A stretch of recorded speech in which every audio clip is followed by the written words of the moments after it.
चुड़ैल अपने लंबे बाल नदी के पानी में डालते ही उसके बालों में एक के बाद एक मछलियाँ फंसने लगती है। लाल परी ने अपनी जादुई शक्ति से नदी के पानी में एक भंवर पैदा कर दिया। एक समय की बात है जब चुड़ैल और परियां आपस में मिलजुल कर रहते थे, लेकिन एक दिन हिल्सा मछली को लेकर उनके बीच जबरदस्त झगड़ा हो जाता है। तभी से नदी के उस पार के गांव में परियां रहने लगी और इस पार के गांव में चुड़ैल। नहीं, अब और बर्दाश्त नहीं किया जा सकता। परियां हमारे हिस्से की मछली ज्यादा पकड़ रहे हैं, हम ऐसा नहीं होने देंगे। हाँ, चुड़ैल बिल्कुल सही कह रही है, हम ये नहीं मानेंगे। मछलियाँ हमारा पसंदीदा खाना है, तुम क्यों ज्यादा पकड़ोगे? कभी नहीं, हम अपने हिस्से की मछली नदी से पकड़ रही हूँ। तुम भी कोशिश करो, देखना तुम्हें भी मिलेगी। इस नदी की मछलियों पर दोनों गांव का बराबर हक है, जिसे जितनी चाहिए वो उतनी मछली पकड़ सकता है। नदी के दोनों किनारे से चुड़ैल और परियों के बीच जब जोरदार झगड़ा चल रहा था, तभी अचानक आसमान में काले बादल छाकर मूसलाधार बारिश शुरू हो जाती है। अचानक ये बारिश जरूर ये परियों की चाल है, ताकि हम मछली ना पकड़ सके। चलो चुड़ैल, घर वापस चलते हैं। हर बात का इल्जाम हम पर ही क्यों?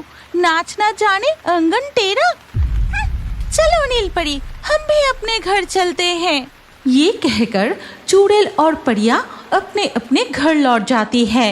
एक दिन दोनों गांव के बीच झगड़े को देखते हुए टूनी चिड़िया उड़कर प्रकृति देवी के पास पहुंचते हैं। हे प्रकृति देवी, दिन ब दिन चुड़ैल और परियों की झगड़ा बढ़ता ही जा रहा है। उन्हें रोकने का कोई ना कोई उपाय कीजिए प्रकृति देवी।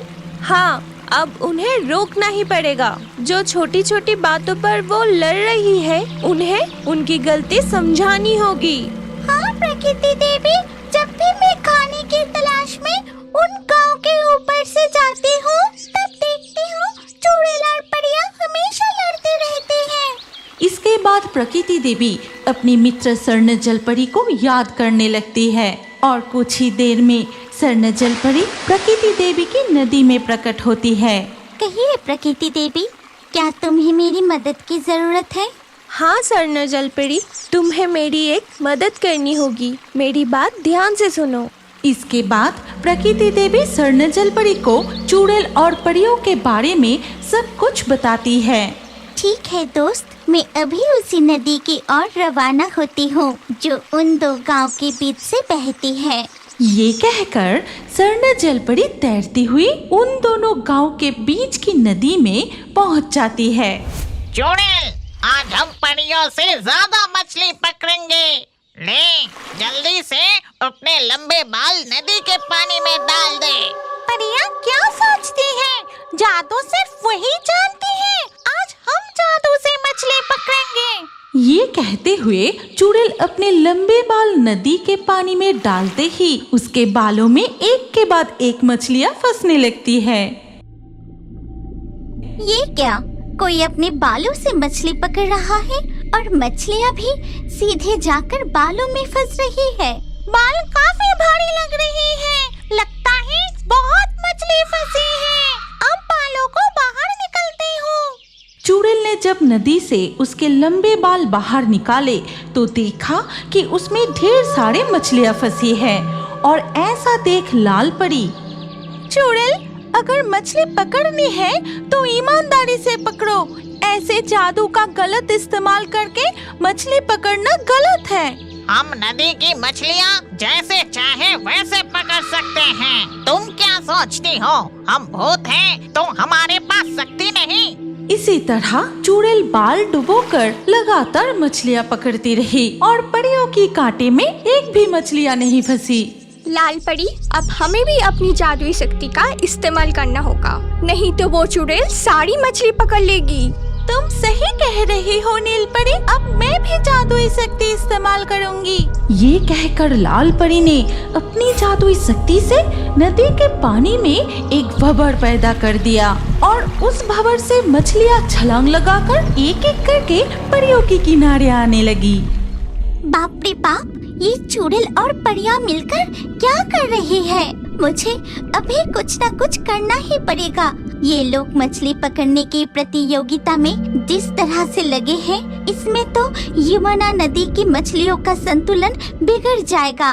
देख रही है चुड़ैल, परियां कैसे जादू से सारे मछलियों को अपने किनारे उठा रही है।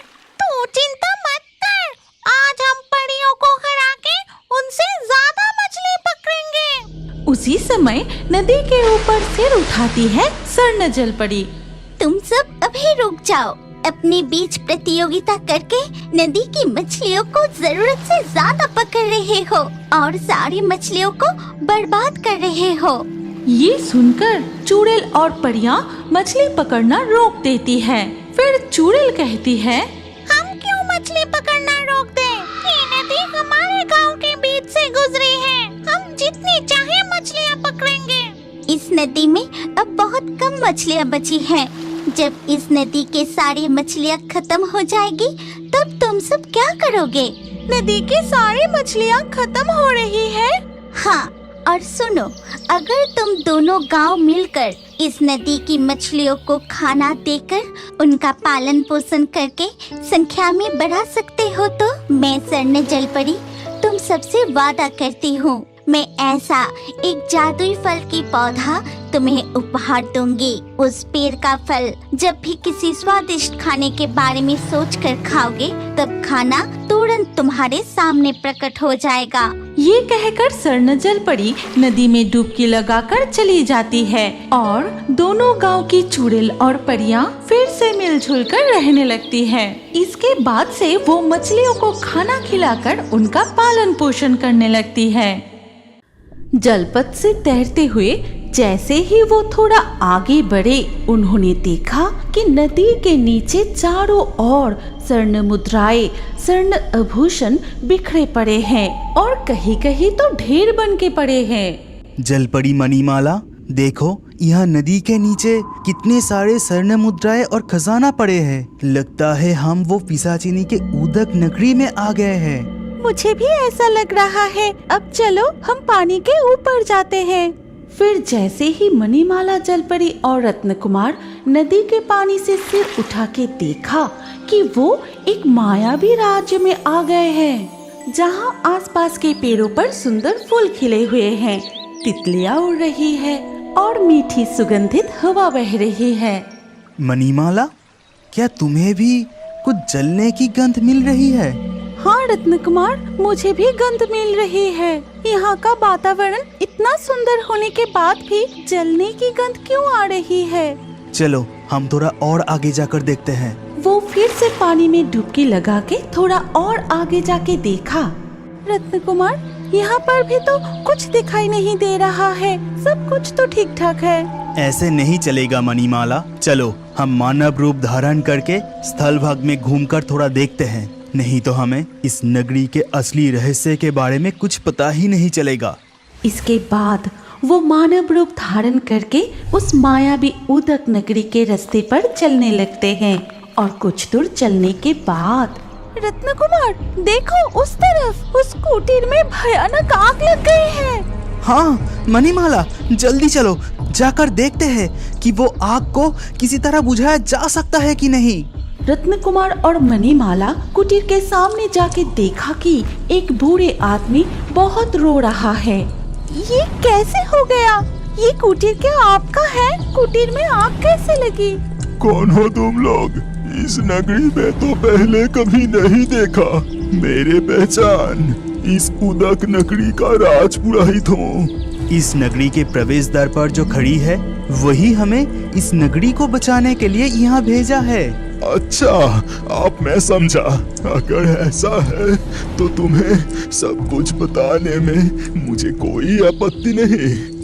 आज से 7 साल पहले ये नगरी बहुत ही समृद्धशाली थी, लेकिन जिस दिन पद्म कुमारी यानी राजकुमारी का जन्म हुआ, पंडित जी मैं और धैर्य नहीं रख पा रहा हूँ कि आपकी गणना पूरी हुई।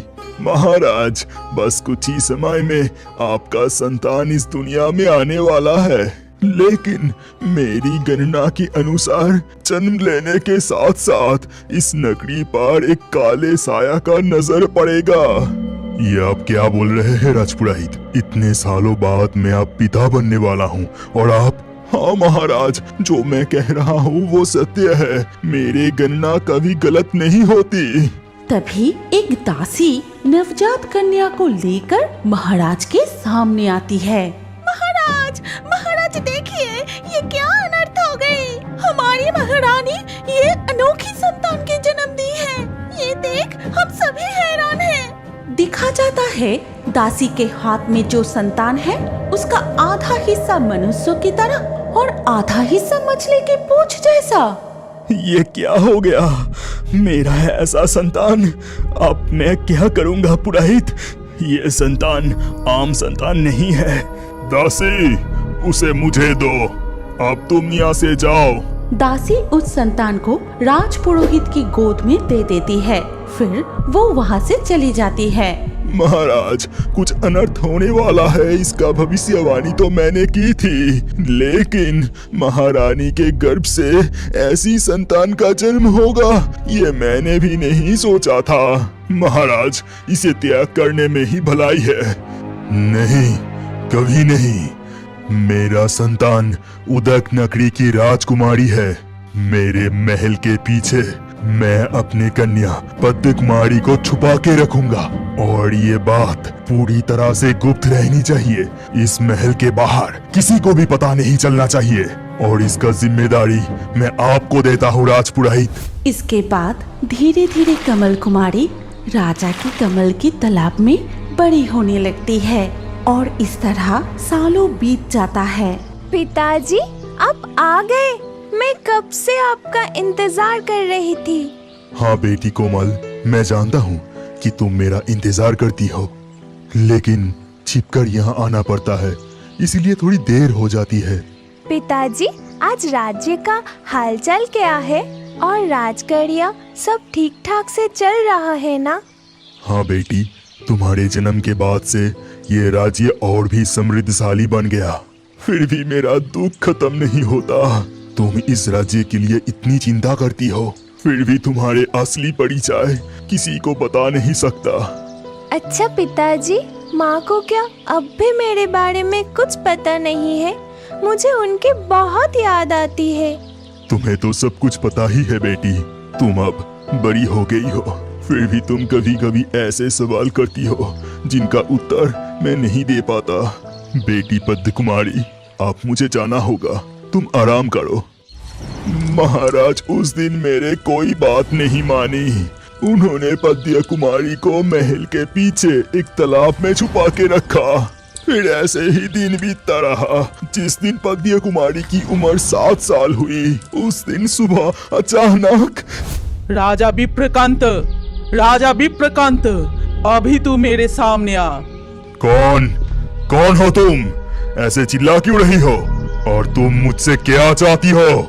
मैं तंत्र साधिका नरकी हूँ। राज रानी की गर्भ से जो अनोखी संतान की जन्म हुई है उसे मुझे दे दे, फिर मैं यहाँ से चली जाऊंगी। ये सब क्या बकवास है? मेरी संतान अनोखी मतलब?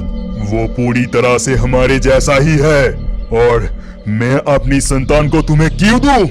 चली जाओ, यहाँ से तुम चली जाओ। उसे तुरंत मेरे हाथों में सौंप दे। बता, उसे कहाँ छुपा के रखा है, नहीं तो इसका अंजाम अच्छा नहीं होगा। तुम्हारी हिम्मत कैसे हुई मेरे महल में आकर मुझे धमकाने की? सिपाहियों, इस तंत्र साधिका को महल से अभी बाहर निकाल दो। उस दिन सिपाहियों ने उस तंत्र साधिका को महल से निकाल दिया था। फिर वो तंत्र साधिका गुस्से में उसकी गुफा में लौट जाती है। वो गुफा के अंदर आग जला के साधना करने लगी। फिर उस यज्ञ की अग्नि में आहुति देते ही आग से जन्म हुआ विशालाकार भयंकर अग्निकुंभ ड्रैगन का। वो राजा मुझे अपमान करके राजमहल से जबरदस्ती मुझे बाहर निकल दिया। उसका बदला मैं जरूर लूंगी। अग्निकुंभ, तू जा और उस अहंकारी राजा के सब कुछ जला के राख कर दे। फिर राजा की उस अनोखी कन्या को उठा के ला। जो हुकुम न रखी, मैं तुम्हें निराश नहीं करूंगा। ये कहकर अग्निकुंभ ड्रैगन गुफा से निकलकर उड़ते हुए राजमहल के पास पहुंचने के बाद वो अपनी मुंह से आग निकलकर महल को जलाने लगता है और देखते ही देखते पूरे महल में आग फैल जाती है। इस आग की वजह से राजा की मृत्यु हो जाती है और ऐसी भयानक आग को देखकर कमल कुमारी चीख उठती है। आग आग कैसे लग गई? पूरा महल तो जल रही है। नहीं नहीं नहीं, पिताजी, माताजी। कमल कुमारी की चीख सुनकर अग्निकुंभ ड्रैगन की नजर उस तालाब पर पड़ती है। मुझे मिल गया, ये लड़की जरूर राजा की वो अनोखी बेटी है। नरकी यही लड़की को बंदी बना के ले जाने को कहा। तुरंत ही अग्निकुंभ ड्रैगन कमल कुमारी को पैर से उठाए गुफा में ले जाता है। ये लो नरकी, राजा की वो अनोखी बेटी। राजा ने इसे कमल की तालाब में छुपा कर रखा था, लेकिन फिर भी वो मेरे नजरों से नहीं बचा पाए। वो मिल गया, उसे ढूंढ लिया। अब राजा क्या करेगा? कैसे बचाएगा अपनी बेटी को? आज से ये लड़की मेरी साधना का उपचारी बनेगी। राजा तो अब इसे नहीं बचा पाएगा, क्योंकि मैं राजा को मार डाला।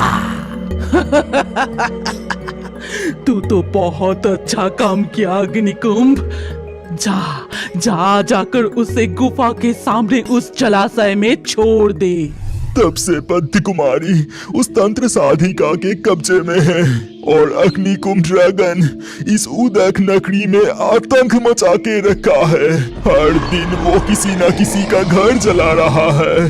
समझी, लेकिन रानी माँ, उनका क्या हुआ? क्या उन्हें कमल कुमारी के बारे में पता चला था? हाँ, रानी माँ को उसकी बेटी के बारे में पता चल गया था, इसीलिए ही तो वो आज। इसके बाद राजपुरोहित मणिमाला, जलपरी और रत्नकुमार को रानी माँ के रहस्य के बारे में बताने लगते हैं। कैसे रानी माँ का पिशाचिनी जैसी दशा हुई और क्यों वो आज भी उस गुफा के दरवाजे पर पहरा दे रही है, यही उन्हें बताने लगे। आज के लाकी ड्रॉ में चुने गए सर्वश्रेष्ठ कमेंट्स और दर्शकों के नाम हैं प्रीति, तन्वी, जयती, पुष्पा, कुसुम, पंकज, जीमल, जीसन, राजदीप, प्रीति, जुबेर, शांति, कुहू, सुनीता, सागर। आपका नाम और सबसे बेहतरीन कमेंट्स भी अगले वीडियो में हो सकते हैं, इसीलिए अभी हमारे चैनल जलपरी कार्टून को सब्सक्राइब करें और स्क्रीन के ऊपर आए इस वीडियो को क्लिक करके अगला वीडियो जरूर देखिए। अपना नाम अगले वीडियो के कमेंट में जरूर लिखिए। सोच क्या रहे हो, जल्दी क्लिक करके वीडियो को देखिए।